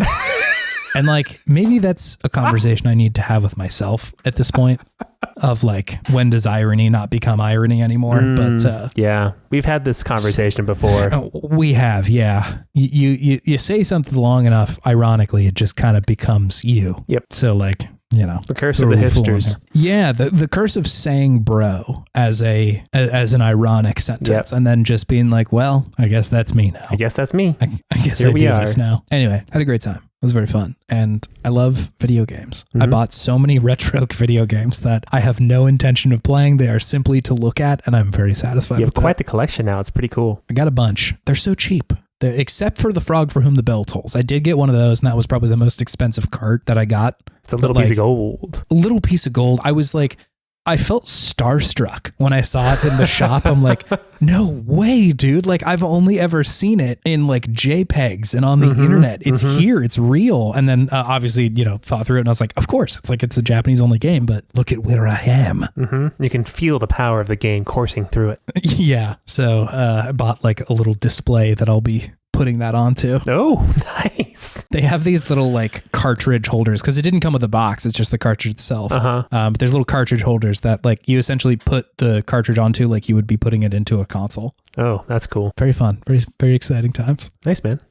Yeah. Love that. That's all the games I got. Awesome. So we haven't ever skipped straight from the show to the outro here. Do you have a Podtimistic thing? Probably. I think traveling and playing video games. Hell yeah. The I'm so exhausted and I need to sit in a hotel for 1 hour and also maybe play a little bit of 358 over 2 days. Very nice experience. It's great. Yeah. The Em and I went on a trip last year for our honeymoon and like that was most of what I was doing. Sure. Which was incredibly relaxing. Around the time that we had played Darksiders, like at this point, Mexico and Darksiders are like tied in my head. I can't really separate them anymore. Strange combo. It's a very weird, cocktail that I've made there, but very comfortable sitting inside because like you're at a resort. That's what you're supposed to do. But like this time I had a lot less time because I'm like, I gotta go see what's out there. I gotta go to as many whiskey jazz bars as I can. Video games and traveling. It's very fun. It's very good. Makes the flights go by faster. Absolutely. Do you have a Podtimistic thing, David? Yeah. I do. What is it? Adam Sadler. Adam Sadler? Yeah. In Resident Evil? Canonically, he is the first Sadler. Did you catch this in the game? No. What was this? There's all these little like lores of the Sadlers on the island where you can like read about their past. And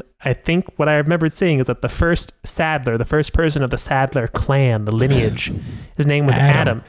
And I'm like, okay, they're big Adam Sandler fans, I'm guessing, because this seems intentional. God, I hope that's the case. I hope it's a play on Adam Sandler. That would be just a goated decision. How could it not? How could it not? I don't know. And maybe just not enough, like maybe Adam Sandler hasn't hit it big in the Capcom offices or something. I mean, I typed in Adam Sadler. Now there's a picture of Adam Sandler's face on Sadler. Sad. It's pretty good because they're a Spanish family. Like, yeah, I guess there is Adam in Spanish, but I wouldn't say it's a common Spanish name. No, I wouldn't either. Not like the main bad guy's name is something very Spanish, isn't it? I forget what his first name was. Osmond. Guess that's not really. Maybe. But it's closer than Adam. Sure is. Yeah. But yeah. Adam Sadler, patriarch of the Sadler clan of Las Plagas Freaks. And the star of Click. The star of Click. That is a deep cut you chose for Adam Sandler there. It's the movie I think about when I think about Adam Sandler. That movie got way too intense at the end. Oh, it's heavy. It's a heavy movie. I went into that movie thinking, haha, Adam Sandler movie. This is going to be fun. And then they hit me with some real emotions in the end there. It's a gut punch. Yeah. A lot of the shit in there. I was like, I wanted Adam Sandler making fart jokes, but here I am questioning like how to live a quality life and like be present, you know? Yeah. They really, what are we doing? They really pulled the rug on us on that one. Yeah. I was also like young when I saw Same. that. Not like a child, but young enough to the point where I was like, do I need to be thinking about this yet? I'm like 13, 14. I was just barely ready enough to comprehend that message. Yes. Anyway, Adam Sadler, shouts out. Shouts out.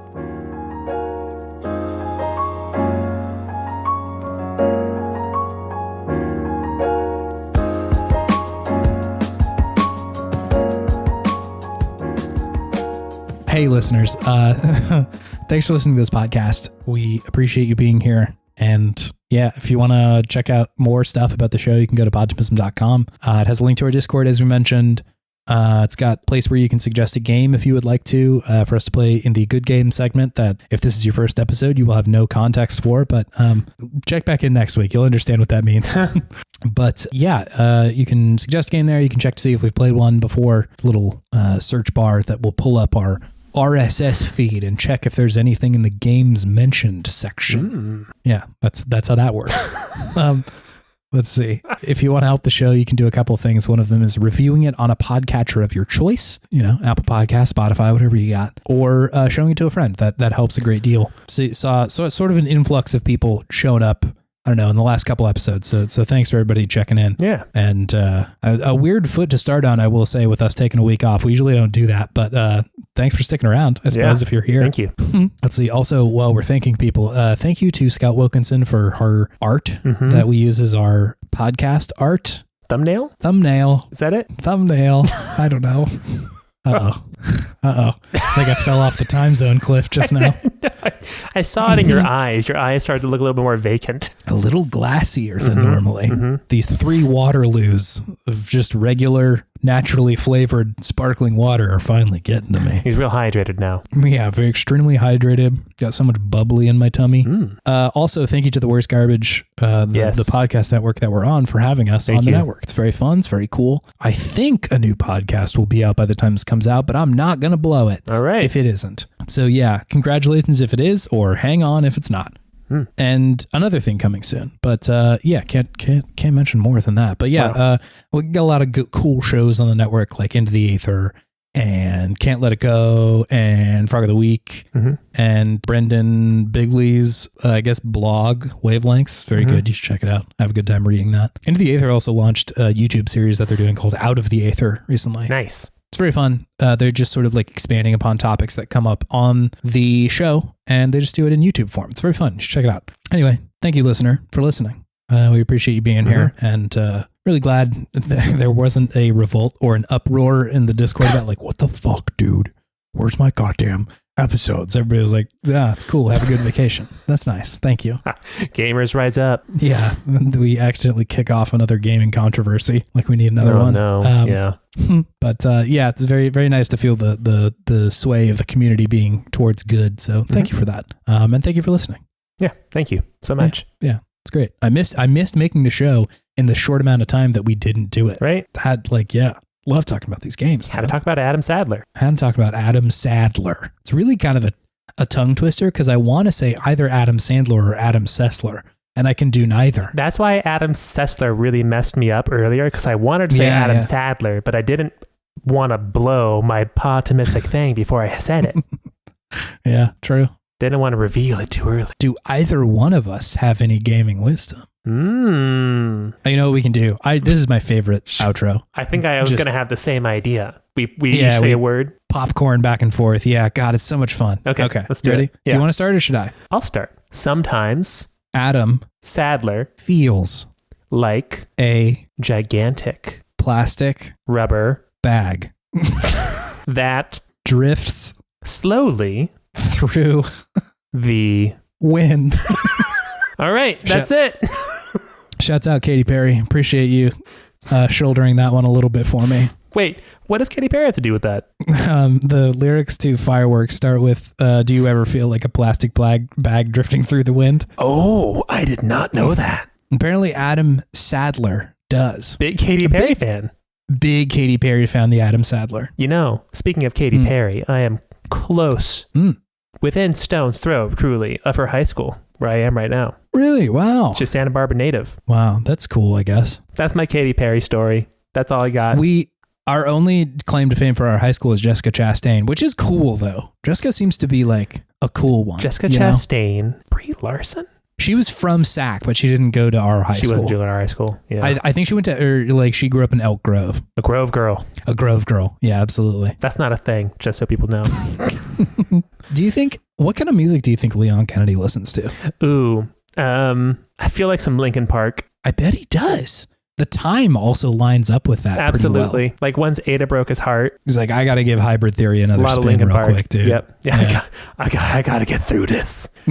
They rap and they sing. It's the best of both worlds. It's really good. I think Linkin Park still fucking bangs. It's still pretty good music. Absolutely. Absolutely. Yeah. Linkin Park is still good. It's kind of a throwback nowadays, but still good. It's a bit of a throwback, but it's also not one that I'm like, I have to ironically enjoy. I think I just like it. I think it's pretty good. Mm-hmm. Linkin Park and Rage Against the Machine, back when they had like rock and rap mixing up. Yeah, true. Red Hot Chili Peppers. I think that Katy Perry should bring back rap and rock. I think she should be the one to do it. And rock as well. Not pop. Yeah. No, not pop. She needs to make a hard turn into rock. Is she rocking or is she rapping? Which one is she? Because typically they do split them up, don't they? Yeah. Is it going to be like Katy Perry times Snoop Dogg? Isn't that already a thing? Yeah, Isn't California that a song? Girls. Yeah, that's a thing. They're a thing already. Tough stuff. Maybe we need to like get like JoJo Siwa on that case. She's been cringe on the internet recently, so like why not get her in the deal? And she's gonna rap, or Katy Perry will rap, and now JoJo Siwa will sing. I think JoJo Siwa has to be the rock to someone else's rap. I don't even need Katy in here. I think it has to be JoJo on the when rap. You said she has to be the Rock, I pictured her cosplaying as Dwayne the Rock Johnson. Oh, God, that's horrifying. The image that I'm conjuring is just horrible. It's not work. No. JoJo Siwa presents the Rock in quotes and the rap. I don't know who the rap is. So she will be the Rock. I think she will be the Rock. The Rock is rocking. She is the Rock, half of this duo, but the Rock is the rap. My God, it's just the actual Rock rapping and JoJo Siwa as the Rock rocking. As the Fred Durst, if you will. She's Dursting it. Yeah, she's going full Durst. Oh man, that's it. There's a lot of challenging imagery and ideas coming through the horn right now. Was it Limp Bizkit from Sacramento? Oh God, I hope not. He may have been. Oh, Jacksonville, Florida. Whew. Oh, it's merciful. Sorry, Jacksonville. It's a hard one to swallow. It's very Jacksonville of them, though. I don't know if Sac could have held on to Fred Durst being from there. I don't know if it would have sort of maintained its physical form. If that was the option. It would have transfigured into something else. Yeah, I just don't know that it would have been able to like event horizoned into something else. Like the physical matter of Sac would have like pulled itself apart. Because like it's just simply too hot in Sacramento to also have that like new metal butt rock come from Sacramento. I don't know if it would have been able to stay in one piece, stay material. You know, it would become like part of like a pocket dimension or something. Would it just get teleported pocket away? Dimension or like a ghost. It would turn into like a specter. Yeah, like the whole town would sort of disappear and turn into a ghoul or something. It's just one ghoul lives in Sacramento now. Yeah. Fred Durst came to town, and now they're all ghouls there. Now that's a ghoul town. Jojo, I'll hit you up on Twitter. We'll figure it out. Yeah, it's gonna be great. See you later, gamers. See ya. Bye.